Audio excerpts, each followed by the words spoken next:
Hi guys, welcome back to my YouTube channel. ಊರಿಗೆ ವಾಪಸ್ ಇವತ್ತು ಮಾಲೂರಿಗೆ ಹೊರಟಿದ್ದೀನಿ. ಚೆಕಪ್ ಎಲ್ಲ ಮುಗಿಸ್ಕೊಂಡು ಒಂದೆರಡು ದಿನ ಊರಲ್ಲೇ ಇದ್ದು ರೆಸ್ಟ್ ಮಾಡಿಕೊಂಡು ಇವತ್ತು ಮಧ್ಯಾಹ್ನ ಟ್ರೈನಿಗೆ ಹೊರಡಬೇಕು. ಹೋಗೋದಕ್ಕೂ ಮುಂಚೆ ತೋಟದಲ್ಲಿ ಅದು ಇದು ಏನಾದ್ರು ಸಿಗುತ್ತಲ್ಲ, ನಿಂಬೆಹಣ್ಣು ಮತ್ತು ಕರಿಬೇವಿನ ಸೊಪ್ಪು, ಮಾವಿನಕಾಯಿ, ನಿಂಬೆ ಅದು ಇದು ಏನೇನು ಸಿಗುತ್ತೆ ಅದೆಲ್ಲ ಕೊಡ್ತಾ ಇದ್ದಾರೆ. ಎಲ್ಲನೂ ಎತ್ಕೊಂಡು ನೀಟಾಗಿ ಬ್ಯಾಗ್ ಒಳಗಡೆ ಅರೇಂಜ್ ಮಾಡ್ಕೋತಾ ಇದ್ದೆ. ಬರ್ಬೇಕಾದ್ರೆ ಮಾತ್ರ ಖಾಲಿ ಕೈಲಿ ಬರ್ತೀನಿ. ಈ ಕಡೆಯಿಂದ ಹೋಗ್ಬೇಕಾದ್ರೆ ಮಾತ್ರ ನನಗೆ ಯಾವಾಗಲೂ ಲಗೇಜ್ ಇರುತ್ತೆ. ಒಂದು ಸಲನೂ ನಾನು ಫ್ರೀಯಾಗಿ ಹೋಗಿಲ್ಲ. ಯಾಕಂದರೆ ಇದೆಲ್ಲ ಹಿಂಗೆ ತೊಗೊಂಡೋದ್ರೆ ಇನ್ನೆಲ್ಲಿ ಫ್ರೀಯಾಗಿ ಹೋಗೋಕ್ಕಾಗುತ್ತೆ ಅಲ್ವಾ? ಸೊ ನಾನು ಈ ಸಲ ಹೋಗೋದನ್ನು ಕ್ಯಾನ್ಸಲ್ ಮಾಡ್ಕೊಂಡಿದ್ವಿ. ಯಾಕೆ ಅಂದರೆ ಪುನರ್ವನ್ನ ಸ್ಕೂಲಿಗೆ ಹಾಕಬೇಕು ಅಂತ ಅಂದ್ಕೊಂಡಿದ್ವಲ್ಲ ಅಂತ. ಸೊ ಈ ಸಲ ನಾವು ಪುನರ್ವನ್ನ ಸ್ಕೂಲಿಗೆ ಪ್ರಿ-ಕೆ-ಜಿಗೆ ಅಡ್ಮಿಷನ್ ಮಾಡ್ತಾ ಇಲ್ಲ. ನನಗೆ ಕಮೆಂಟಲ್ಲಿ ಕೇಳ್ತಾ ಇದ್ರಿ, ಸ್ಕೂಲಿಗೆ ಹೋಗ್ತಾ ಇದ್ದಾನಾ, ಸ್ಕೂಲಿಗೆ ಹಾಕಿದ್ರಾ ಏನು ಅಂತ. ಸೊ ಇಲ್ಲ, ನಾವು ಈ ಸಲ ಕ್ಯಾನ್ಸಲ್ ಮಾಡ್ಕೊಂಡಿದ್ದೀನಿ. ಸಿಚುವೇಶನ್ಸ್ ಎಲ್ಲ ಹೆಂಗ್ ಕ್ರಿಯೇಟ್ ಆಗ್ತಾ ಇದೆ ಅಂದರೆ ಎಲ್ಲ ಅವನಿಗೆ ಇಷ್ಟವಾಗೇ ಆಗ್ತಾ ಇದೆ. ನಾನು ಮುಂಚೆಯಿಂದಾನು ಹೇಳ್ತಿದ್ದ ಪ್ರಿ-ಕೆ-ಜಿಗೆ ಹಾಕೋದು ಬೇಡ ಬೇಡ, ಒಂದ್ಸಲ ಸ್ಕೂಲಿಗೆ ಹಾಕಿದ್ಮೇಲೆ ಇನ್ನು ಹೋಗ್ತಾನೆ ಇರಬೇಕಾಗುತ್ತೆ, ಬಿಡು ಅದೊಂದು ವರ್ಷ ಆಟ ಆಡ್ಕೊಂಡಿರಲಿ, ಬೇಡ ಬೇಡ ಅಂತ. ಕೊನೆಗೂ ಇವಾಗ ಅವನ ಇಷ್ಟದಂಗೆ ಆಗಿದೆ. ಮಾಲೂರಿಗೆ ಹೋಗೋದು ಬೇಡ ಅಂದ್ಕೊಂಡೆ, ಅದು ಅವನ ಇಷ್ಟದಂಗೆ ಆಯಿತು. ಅಜ್ಜಂಪುರಕ್ಕೆ ಹೋಗೋದು ಬೇಡ ಅಂದ್ಕೊಂಡೆ, ಅದು ಅವನ ಇಷ್ಟದಂಗೆ ಆಯಿತು. ಏನೋ ಒಟ್ಟಿನಲ್ಲಿ ಎಲ್ಲ ಅವನ ಇಷ್ಟದಂಗೆ ನಡೀತಾ ಇದೆ. ಅವನ ಲಕ್ಕೋ ಏನೋ ಗೊತ್ತಿಲ್ಲ. ಸೊ ಪುನರ್ವನ್ನ ಸ್ಕೂಲಿಗೆ ಹಾಕೋದು ಎಲ್ಲೂ ಬೇಡ, ಬೇಡವೇ ಬೇಡ ಈ ವರ್ಷ, ಸ್ಕೂಲಿಗೆ ಬೇಡ, ನೆಕ್ಸ್ಟ್ ಇಯರ್ LKGಯಿಂದ ಹಾಕೊಂಡ್ರೆ ಆಯಿತು ಅಂತ ಫೈನಲ್ ಆಗಿ ನಾವು ಡಿಸೈಡ್ ಮಾಡ್ಕೊಂಡ್ವಿ.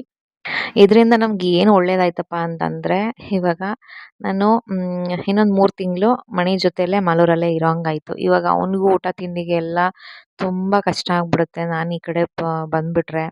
ಇನ್ನು ನಾನು ಡೆಲಿವರಿ ಮುಗಿಸ್ಕೊಂಡು ಬಾಣಂತನ ಎಲ್ಲ ಮುಗಿಸ್ಕೊಂಡು ಹೋಗೋ ಅಷ್ಟರಲ್ಲಿ ಕಂಪ್ಲೀಟ್ 1 ಇಯರ್ ಬೇಕೇ ಬೇಕು. ನೆಕ್ಸ್ಟ್ ನಾನಿನ್ನು ಮೇ ಅಥವಾ ಜೂನಿಗೇನೆ ಬರೋದಕ್ಕಾಗೋದು. ಅಲ್ಲಿ ತನಕ ಅವ್ನು 1 ವರ್ಷ ಅವ್ನ ಊಟ ತಿಂಡಿ ಅದೆಲ್ಲ ಯೋಚನೆ ಮಾಡಿದ್ರೆ ಹೆಂಗೋ ಏನೋ ಅಂತ ತಲೆ ಕೆಟ್ಟೋಗ್ಬಿಡುತ್ತೆ. ಅದು ಏನು ಮಾಡ್ಕೊಂಡು ತಿಂತಾನೋ ಅಂತೆಲ್ಲ ಯೋಚನೆ ಬರುತ್ತೆ. ಸೊ ಅದೊಂದು ನಮಗೆ ಅನುಕೂಲ ಆಯಿತು. ಸೊ ಇನ್ನೊಂದು 3 ತಿಂಗಳವರೆಗೂ ನಾನು, ಅಂದರೆ ನನಗೆ ಒಂದು 8 ಮಂತ್ ಕಂಪ್ಲೀಟ್ ಆಗೋವರೆಗೂ ನಾನು ಅಲ್ಲೇ ಇರ್ತೀನಿ. ಆಮೇಲೆ ಬಂದ್ಬಿಡ್ತೀನಿ ಊರಿಗೆ. ಅಳ್ಬಾರ್ದು. ಆಶ್ರಮವಲ್ಲಿ ಬದನಗುಪ್ಪೆ ಎಲ್ಲ ತಿಂತಾರೆ, ಆಯಿತಾ? ಹಾಂ, ಓಕೆನಾ? ಆಯ್ತು, ಅಳ್ಬಾರ್ದು. ಈ ಕಡೆ ತಿರುಗು, ನನ್ನ ಕಡೆ ತಿರುಗು. ಬದನಗುಪ್ಪೆ ಎಲ್ಲ ತಿಂತಾರೆ, ಸುಮ್ಮನೆ ಆಯಿತಾ? ಅಲ್ಲಿ ತೋಟದ ಹತ್ರ ಹತ್ತಾರೆ. ನಮ್ಮ ತೋಟದ ಹತ್ರ ಅಲ್ವಾ ಟ್ರೈನ್ ಹೋಗೋದು ಅಲ್ವಾ? ಸೊ ಮಧ್ಯಾಹ್ನ ಟ್ರೈನ್ ಇತ್ತಲ್ಲ, ಅದಕ್ಕೆ ಡೈರೆಕ್ಟ್ ಈ ಟ್ರೈನ್ ಮಾಲೂರಿಗೆ ಹೋಗುತ್ತೆ. ಅದಕ್ಕೆ ಹೊರಡ್ತಾ ಇದ್ದೀವಿ. ಅವ್ರ ಮಾವ ಬಿಟ್ಬಿಟ್ಟು ಟ್ರೈನ್ ಹತ್ರ ಬಿಟ್ಟು ಹೋದ ಅಂತ ಅಂದ್ಬಿಟ್ಟು ಇವ್ನು ಅಳ್ತಾ ಇದ್ದಾನೆ, ಬಿಟ್ಬಿಟ್ಟು ಹೊಟ್ಟೋಗ್ಬಿಟ್ಟ ಅಂತ. ಸೊ ಇದು ಅದರ ನೆಕ್ಸ್ಟ್ ಡೇ ಮಾಲೂರಿಗೆ ಬಂದ್ವಿ. Next day video. ಅವತ್ತು ಇಡ್ಲಿ ಸಾಂಬಾರ್ ಚಟ್ನಿ ಮಾಡಿದ್ದೆ. ಅದನ್ನೇ ಇವಾಗ ತಿಂಡಿ ತಿನ್ಬೇಕಿವಾಗ. ಈ ಸಲ ಮಾತ್ರ ಪುನರ್ವ ತುಂಬಾ ಇದು ಮಾಡ್ಕೊಂಡಿದ್ದ. ಪದೇ ಪದೇ ಹೇಳೋನು, ಬದನಗುಪ್ಪೆಗೆ ಹೋಗೋಣ ಬಾ, ಬದನಗುಪ್ಪೆಗೆ ಹೋಗೋಣ ಬಾ ಅಂತ. ಒಂದು 2 ಸಲಿಂದ ಏನೂ ಇಲ್ಲ. ಮಾಲೂರು ಇಷ್ಟನಾ ಅಂದರೆ ಹ್ಞೂ ಇಷ್ಟ, ಅಜ್ಜಂಪುರ ಇಷ್ಟ ಇಲ್ಲ, ಮಾಲೂರು ಇಷ್ಟ ಅಂತ ಹೇಳೋನು. ಬಟ್ ಇವಾಗ ಯಾಕೋ ಈ ಸಲ ಊರಿಂದ ಬಂದಮೇಲಂತೂ ತುಂಬಾ ಕೇಳ್ತಾನೆ, ಪದೇ ಪದೇ ಕೇಳೋಕ್ಕೆ ಶುರು ಮಾಡಿಬಿಟ್ಟಿದ್ದಾನೆ. ಊರಿಗೆ ಹೋಗೋಣ ಬಾ, ಬದನಗುಪ್ಪೆಗೆ ಹೋಗೋಣ ಬಾ, ಇಲ್ಲಿರೋದು ಬೇಡ ಬಾ ಅಂತ. ಅವನ ಮನಸ್ಸಿಗೆ ಅದು ಹೆಂಗೆ ಅನಿಸುತ್ತೋ ಏನೋ ಗೊತ್ತಿಲ್ಲ. ಸೊ ಕೇಳಿದಾಗೆಲ್ಲ ನಾನು ಏನೇನೋ ಕತೆ ಹೊಡೆದು ಅವನಿಗೆ ಯಾಮಾರಿಸಿ ನಂಬಿಸಿ ಸುಮ್ಮನೆ ಇರಿಸ್ತಾ ಇದ್ದೀನಿ. ಸೊ ಇದು ಅದರ ನೆಕ್ಸ್ಟ್ ಡೇ ವಿಡಿಯೋ. ಇವತ್ತು ನಾನು ಸ್ವಲ್ಪ ಡಿಫ್ರೆಂಟಾಗಿ ಏನಾದರೂ ಮಾಡ್ಕೊಡೋಣ ತಿನ್ನೋದಕ್ಕೆ ಅಂತಂದ್ಬಿಟ್ಟು ಮಧ್ಯಾಹ್ನ ಊಟಕ್ಕೆ ಏನೂ ಇರಲಿಲ್ಲ. ಸೊ ದೋಸೆ ಮಾಡ್ಕೊಳ್ಳೋಣ ಅಂತಂದ್ಬಿಟ್ಟು ಮಾಡ್ತಾಯಿದ್ದೆ. ಈಗ ನಾವು ಯೂಶ್ವಲಿ ಗೋಧಿ ದೋಸೆ ಮಾಡ್ಕೊತೀವಲ್ವ ಮನೇಲಿ, ಅದಕ್ಕೇ ಬೀಟ್ರೋಟು, ಕ್ಯಾರೆಟು ಮತ್ತು ಆಲೂಗೆಡ್ಡೆ ಬೇಕು ಅಂತಂದರೆ ಹಸಿಮೆಣಸಿಕಾಯಿ ಅದೆಲ್ಲ ಹಾಕ್ಕೋಬೋದು. ಬಟ್ ನಾನು ಇದು ಪುನರ್ವಂಗೂ ಕೊಡಬೇಕಲ್ವ, ಹಾಗಾಗಿ ನಾನು ಹಸಿಮೆಣಸಿಕಾಯಿ ಅದೆಲ್ಲ ಏನೂ ಹಾಕ್ತಿಲ್ಲ. ತೆಂಗಿನ ತುರಿ ಹಾಕ್ತೀನಿ ಅಂದರೂ ಹಾಕ್ಕೊಬೋದು, ಟೇಸ್ಟ್ ಚೆನ್ನಾಗಿ ಬರುತ್ತೆ. ಈ ಥರ ಕೊಡೋದ್ರಿಂದ ಏನು ಯೂಸು ಅಂತಂದರೆ, ಇವಾಗ ಎಷ್ಟೋ ಮಕ್ಕಳು ತರಕಾರಿಗಳ್ನ ತಿನ್ನೋದೇ ಇಲ್ಲ. ತರಕಾರಿಗಳೆಲ್ಲ ತೆಗೆದಿಟ್ಬಿಟ್ಟು ಬರೀ ಅನ್ನ ತಿನ್ನೋದು ಹಿಂಗೆ ಮಾಡ್ತಾರೆ. ಬಟ್ ಈ ಥರ ಸಣ್ಣದಾಗಿ ತುರಿದ್ಬಿಟ್ಟು ದೋಸೆ ಹಾಕಿ ಕೊಟ್ಬಿಟ್ರೆ ಎಲ್ಲ ತರಕಾರಿನೂ ಮಕ್ಳಿಗೆ ಸೇರಿದಂಗೂ ಆಗುತ್ತೆ, ಅವ್ರ ತಿಂಡಿನೂ ತಿಂದಂಗೆ ಆಗುತ್ತೆ ಅಲ್ವಾ? ಸೊ ನನಗಿದು ಬೆಸ್ಟ್ ಅಂತ ಅನ್ನಿಸ್ತು. ಬಟ್ ಇವನು ತೊಂದರೆ ಇಲ್ಲ. ಇವನು ಇವಾಗ ಪಲಾವ್ ಮಾಡ್ತೀನಿ ಅಂತ ಇಟ್ಕೊಳ್ಳಿ, ಆವಾಗ ಅವ್ನು ಬರೀ ತರಕಾರಿ ತಿಂದ್ಬಿಟ್ಟು ಅನ್ನ ಬಿಡ್ತಾನೆ. ಇವಂದು ಉಲ್ಟಾ. ಜೊತೆಗೆ ಇವಾಗೆಲ್ಲ ಸ್ಕೂಲ್ ಸ್ಟಾರ್ಟ್ ಆಗಿದೆ ಅಲ್ವಾ, ಮಕ್ಕಳಿಗೆ ಲಂಚ್ ಬಾಕ್ಸ್ಗೆ ಏನು ಹಾಕೋದು ಅಂತ ಕೆಲವ್ರಿಗೆ ಎಷ್ಟೊಂದು ಜನ ಅಮ್ಮಂದ್ರಿಗೆ ಯೋಚನೆ ಇರುತ್ತೆ. ಸೊ ಇದು ನಿಜವಾಗ್ಲೂ ಬೆಸ್ಟ್. ಯಾಕಂದರೆ ತುಂಬ ಬೇಗ ಕ್ವಿಕ್ಕಾಗಿ ಆಗಿಬಿಡುತ್ತೆ ಅಲ್ವಾ? ಅದು 3 ಐಟಮ್ನ ತುರಿದು ಗೋಧಿ ಹಿಟ್ಟಲ್ಲಿ ಹಾಕಿ ಉಪ್ಪು ನೀರು ಹಾಕಿ ಮಿಕ್ಸ್ ಮಾಡಿ ಒಂದು ದೋಸೆ ಹಾಕೋದು ಎಷ್ಟೊತ್ತು ಬೇಕಲ್ವಾ, ಚಕಾಚಕ್ ಅಂತ ಆಗಿಬಿಡುತ್ತೆ. ಸೊ ಆಮೇಲೆ ನಾನು ಕರ್ಬೇವಿನ ಸೊಪ್ಪನ್ನ ಸಣ್ಣದಾಗಿ ಕಟ್ ಮಾಡಿ ಹಾಕ್ತಾಯಿದ್ದೀನಿ. ಅವ್ನು ಕರ್ಬೇವಿನ ಸೊಪ್ಪಿಗೆ ತಿನ್ನಲ್ಲ ಅವನು. ಸೊ ಅದಕ್ಕೋಸ್ಕರ ತುಂಬ ಸಣ್ಣ ಸಣ್ಣಗೆ ಅವ್ನು ಬಾಯಿಗೆ ಸಿಗಬಾರ್ದು, ಸಿಕ್ಕಿದ್ರೂ ಅವ್ನು ಉಗಿಬಾರ್ದು. ಆ ಥರ ನಾನು ತುಂಬ ಎಷ್ಟಾಗುತ್ತೋ ಅಷ್ಟು ಸಣ್ಣದಾಗಿ ಕತ್ರಿ ತಗೊಂಡು ಕಟ್ ಮಾಡಿ ಹಾಕ್ಕೋತಾ ಇದ್ದೀನಿ. ಸೊ ನಾವು ಮಾಡೋದೇನೋ ಮಾಡ್ಬಿಡ್ತೀವಿ. ಮಕ್ಳು ಹೆಂಗೆ ತಿಂತಾರೆ ಅನ್ನೋದು ಒಂದು ಕ್ವೆಶ್ಚನ್ ಆಗುತ್ತೆ. ಟೇಸ್ಟ್ ಮಾತ್ರ ಅದ್ಭುತವಾಗಿರುತ್ತೆ. ಎರಡನೇ ಮಾತೇ ಇಲ್ಲ. ಅಷ್ಟು ಚೆನ್ನಾಗಿ ಬರುತ್ತೆ ಟೇಸ್ಟ್ ಮಾತ್ರ. ಬೇಕಿದ್ರೆ ನೀವು ಟೇಸ್ಟ್ ಮಾಡಿ ನೋಡಿ ಒಂದ್ಸಲ ಟ್ರೈ ಮಾಡಿ ನೋಡಿ ಇಂಟ್ರೆಸ್ಟ್ ಇದ್ದರೆ. ನನಗೆ ಹೆಂಗೆ ಬರುತ್ತೆ ಅಂತ ಗೊತ್ತಿರಲಿಲ್ಲ. ನಾನು ಇದನ್ನ ಆ್ಯಕ್ಚುಲಿ ಫಸ್ಟ್ ಟೈಮ್ ಟ್ರೈ ಮಾಡಿದೆ. ಯೂಶ್ವಲಿ ನಾನು ರವೆ ದೋಸೆ ಮಾಡಿದ್ರೆ ಕ್ಯಾರೆಟ್ ಎಲ್ಲ ತುರಿದ್ಬಿಟ್ಟು ಹಾಕ್ಬಿಡ್ತಿದ್ದೆ.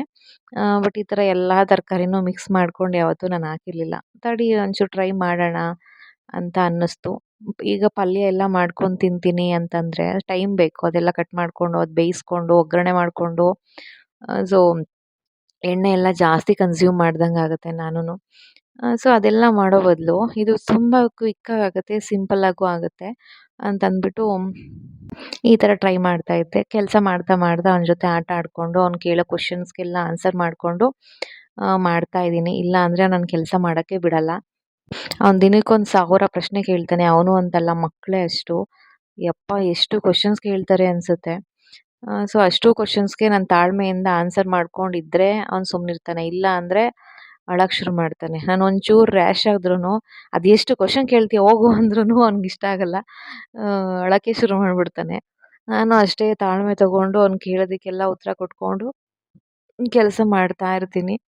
ಪುನರ್ವನ್ನ ಸ್ಕೂಲಿಗೆ ಹಾಕೋದು ಕ್ಯಾನ್ಸಲ್ ಆದಮೇಲೆ ಏನೋ ಒಂಥರ ಮನಸ್ಸು ನಿರಾಳ ಅಂತ ಅನ್ನಿಸ್ತು.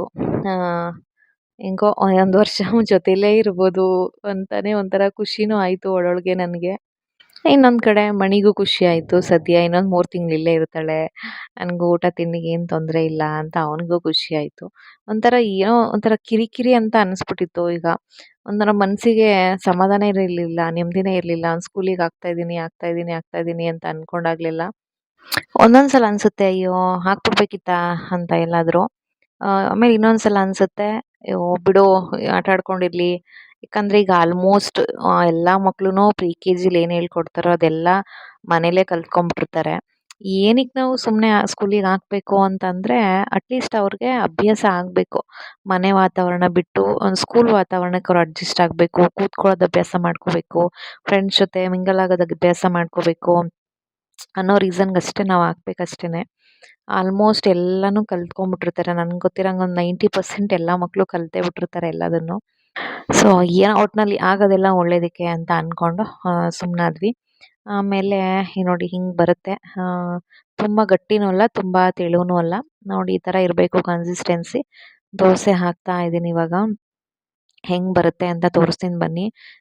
ನೀವಂತೂ ಟ್ರೈ ಮಾಡಿ ಆಯಿತಾ? ಮಾಡಿಬಿಟ್ಟು ನನಗೆ ಕಮೆಂಟ್ ಮಾಡಿ ಹೇಗಿತ್ತು ಟೇಸ್ಟ್ ಅಂತ. ಪುನರ್ವ ಅಂತೂ ದೋಸೆ ರೆಡ್ ಕಲರಲ್ಲಿ ಇದ್ದಿದ್ದು ನೋಡಿಬಿಟ್ಟು ರಕ್ತದ ದೋಸೆ ಮಾಡಿದ್ದೀಯಾ ಅಂದ್ಕೊಂಡು ಕೇಳ್ತಿದ್ದ. ಅವ್ನು ರೆಡ್ ಕಲರ್ ಇತ್ತಲ್ಲ ಹಾಗಾಗಿ. ಅದಕ್ಕೆ ಇದು ರಕ್ತದ ದೋಸೆ ಅಲ್ಲ, ABC ದೋಸೆ ಅಂತ ಹೇಳ್ಕೊಟ್ಟೆ. ಆಲೂಗೆಡ್ಡೆ, ಬೀಟ್ರೂಟು ಮತ್ತು ಕ್ಯಾರೆಟು. ಸೊ ಮಕ್ಕಳು ನಿಜವಾಗ್ಲೂ ಇಷ್ಟಪಡ್ತಾರೆ. ಸೊ ಇವಾಗ 6 ಮಂತ್ ರನ್ನಿಂಗ್ ಅಲ್ವಾ, ಬೇಬಿ ಮೂಮೆಂಟ್ಸ್ ಎಲ್ಲ ಇನ್ನೂ ಚೆನ್ನಾಗಿ ಗೊತ್ತಾಗ್ತಾ ಇದೆ.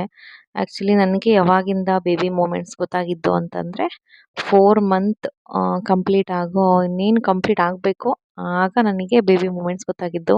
ಪುನರ್ವನ್ ಪ್ರೆಗ್ನೆನ್ಸಿನಲ್ಲಿ ನನಗೆ ಆ್ಯಕ್ಚುಲಿ 3 ಮಂತ್ಸ್ ಕಂಪ್ಲೀಟ್ ಆಗಿ 4 ಮಂತ್ಸ್ ಫಸ್ಟ್ ವೀಕಲ್ಲೇ ಗೊತ್ತಾಗ್ಬಿಡ್ತು. ಬಟ್ ಈ ಸಲ 4 ಮಂತ್ ಲಾಸ್ಟ್ ವೀಕಲ್ಲಿ ಗೊತ್ತಾಗ್ತಿದೆ.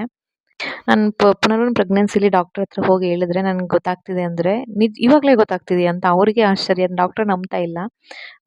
ಸೊ ಅಂದರೆ ಹೆಂಗೆ ಅಂತಂದರೆ ಅದು ಡಾಕ್ಟರ್ ನಾನು ಕೇಳ್ದಂಗೆ ನಮ್ಮ ಹೊಟ್ಟೆ ಏನಾದರೂ ಫ್ಯಾಟು ಏನಾದರೂ ಜಾಸ್ತಿ ಇದ್ದರೆ ಅಥವಾ ನಮ್ಮ ಹೊಟ್ಟೆ ಏನಾದ್ರು ದಪ್ಪಕ್ಕಿದ್ರೆ ಒಂದು ಸ್ವಲ್ಪ ಲೇಟಾಗಿ ಗೊತ್ತಾಗುತ್ತಂತೆ ಬೇಬಿ ಮೂಮೆಂಟ್ಸ್ ಎಲ್ಲ, ಕಿಕ್ಕಿಂಗ್ ಎಲ್ಲ.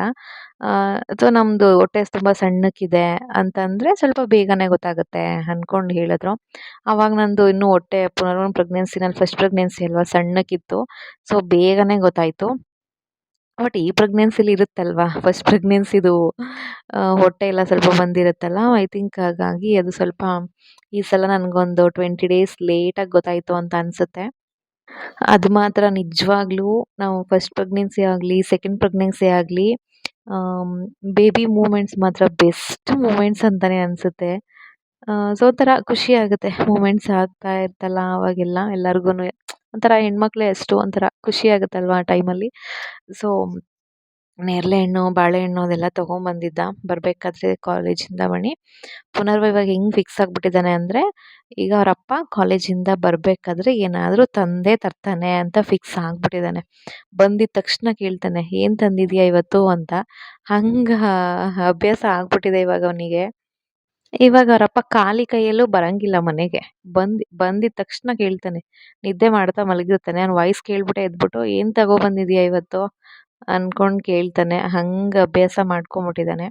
ಇದಕ್ಕೆ ನೇರಳೆ ಹಣ್ಣಿಗೆ ಸ್ವಲ್ಪ ಉಪ್ಪು ಮತ್ತು ಖಾರ ಎಲ್ಲ ಹಾಕಿ ಚೆನ್ನಾಗಿ ಶೇಕ್ ಮಾಡಿಬಿಟ್ಟು ತಿಂದರೆ ಒಂಥರ ಚೆನ್ನಾಗಿರುತ್ತೆ. ಹಾಗೆ ತಿನ್ನೋದಕ್ಕಿಂತ ಈ ಥರ ಒಂಚೂರು ಮಸಾಲೆ ಹಾಕ್ಕೊಂಡು ತಿಂದರೆ ಚೆನ್ನಾಗಿರುತ್ತೆ.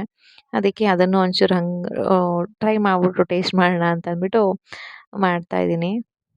ಈ ನೇರಳೆ ಹಣ್ಣಿದು ಒಂದು ಸ್ಪೆಷಲ್ ಏನಂದರೆ, ನಮ್ಮ ಹೊಟ್ಟೆ ಒಳಗಡೆ ಏನಾದರೂ ಮಿಸ್ ಆಗಿ ಕೂದಲೇನಾದರೂ ಸೇರ್ಕೊಂಬಿಟ್ಟಿರುತ್ತಲ್ವ, ಈಗ ನಾವು ಊಟ ಮಾಡಬೇಕಾದ್ರೋ ಹಿಂಗೋ ಏನೋ ಒಟ್ಟಿನಲ್ಲಿ ಕೂದಲೇನಾದರೂ ಸೇರ್ಕೊಂಡಿದ್ರೆ ಅದನ್ನು ರಿಮೂವ್ ಮಾಡುತ್ತಂತೆ ನೇರಳೆ ಹಣ್ಣು. ಎಂಥ ಸ್ಪೆಷಾಲಿಟಿ ಅಲ್ವಾ ಈ ಹಣ್ಣುದು. ಆ್ಯಂಡ್ ಆಮೇಲಿಂದ ಇವನಿಗೆ 3 ವರ್ಷ ಕಂಪ್ಲೀಟ್ ಆಯ್ತಲ್ಲ, ಇವಾಗ ಅವನಿಗೆ ಜಂತು ಹುಳುದು ಔಷಧಿ ಕೊಡಬೇಕಿತ್ತು. ಅಷ್ಟು ದಿವಸದಿಂದ ನೆನೆಸ್ಕೊಂಡು ಮರ್ತೇ ಹೋಗಿದ್ದೆ. ಸೊ ಸಿರಪ್ ಕೊಡ್ತೀನಿ, ಕುಡಿಸ್ತೀನಿ ಅಂತ ಹೇಳಿದ್ದಕ್ಕೆ ಬುಕ್ಸ್ ಎಲ್ಲ ಎತ್ತಿಡ್ತಿದ್ದಾನೆ ನೋಡಿ. ಬಾಯಿ ತಪ್ಪಿ ಬಂತು ಜ್ಯೂಸ್ ಅಂತ. ನೀನು ಎಷ್ಟು ಫಾಸ್ಟಾಗಿ ಎತ್ತಿಟ್ರೆ ಅಷ್ಟು ಫಾಸ್ಟಾಗಿ ಕೊಡ್ತೀನಿ. ಹಂಗ ಆ ಥರ ಗಬ್ಬಾಗಿ ನೀಟಾಗಿಡಬೇಕು.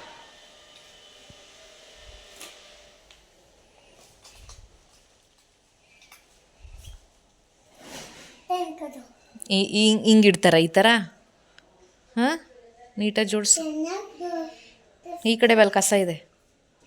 Very good. ಬೇಕಾ ಈಗ? ಏನು ಬೇಕು? ಸಿರಪ್ ಬೇಕಾ?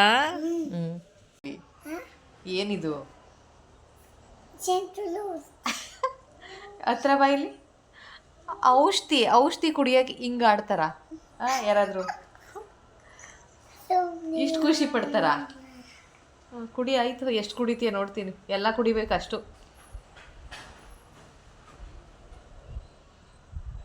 ಚೆಲ್ಬಾರ್ದು, ಒಂಚೂರು ಚೆಲ್ಬಾರ್ದು. ಮಣಿಯಪ್ಪ ಅಷ್ಟು ಖಾಲಿ ಮಾಡಬೇಕು. ಇವನು ಇದು ಅಂತಲ್ಲ, ಯಾವುದೇ ಸಿರಪ್ ನೋಡಿದ್ರು ಮಿಸ್ಸಾಗಿ ಅವ್ನ ಕಣ್ಣಿಗೆ ಸಿರಪ್ ಕಾಣಿಸಿದ್ರು ಕುಡಿತೀನಿ ಅಂತ ರಚ್ಚೆ ಹಿಡ್ದಂಗೆ ಹಿಡ್ಕೊಂಬಿಡ್ತಾನೆ. ಅದೇನು ಇಷ್ಟನೋ ಅವನಿಗೆ ಸಿರಪ್ಗಳು ಅಂದರೆ ನನಗಂತೂ ಗೊತ್ತಿಲ್ಲ. ನಾನು 15 ಡೇಸಿಂದ ಅನ್ಕೊತಿದ್ದೀನಿ ಜಂತುಳು ಸಿರಪ್ ತರಬೇಕು ಹಾಕಬೇಕು ಅಂತ. ಮರ್ತೇ ಹೋಗ್ತಿತ್ತು. ಸೊ ಫೈನಲಿ ನೆನಪಾಯಿತು, ತರಿಸಿ ಕೊಡ್ತಾಯಿದ್ದೀನಿ. ಜಂತುಳು ಸಿರಪ್ ಮಾತ್ರ ಯಾರು ಮಕ್ಕಳಿರೋರು, ಅಮ್ಮಂದ್ರು ಯಾರೂ ಮಿಸ್ ಮಾಡಬೇಡಿ. ಯಾರೂ ಮಿಸ್ ಮಾಡಲ್ಲ, ಮರೆಯಲ್ಲ. ಹಂಗೇನಾದರೂ ಮರೆತರೆ ಯಾರೂ ಮರಿಬೇಡಿ, ತಪ್ಪದೆ ಕೊಡಿ. ಡೋಸೇಜ್ ಎಲ್ಲ ನಿಮ್ಮ ಡಾಕ್ಟ್ರ್ ಹತ್ರ ಕೇಳಿಕೊಂಡು ಕೊಡಿ. ಅವರು ಇವರು ಏನೋ ಹೇಳಿದ್ರು ಅಂದ್ಬಿಟ್ಟು ಹೇಳ್ದಷ್ಟು ಕೊಡೋಕೆ ಹೋಗಬೇಡಿ. ಡಾಕ್ಟ್ರ್ ಹತ್ರ ಕೇಳಿಕೊಂಡು ಎಷ್ಟು ಡೋಸೇಜ್ ಕೊಡಬೇಕು ಅಂತ ಕೇಳಿಕೊಂಡು ಮಿಸ್ ಮಾಡ್ದೇ ಕೊಡಲೇಬೇಕಿದು. ಜಂತುಳು ಏನಾದರೂ ಬಂದರೆ ಕಷ್ಟ ಮಕ್ಕಳಿಗೆ.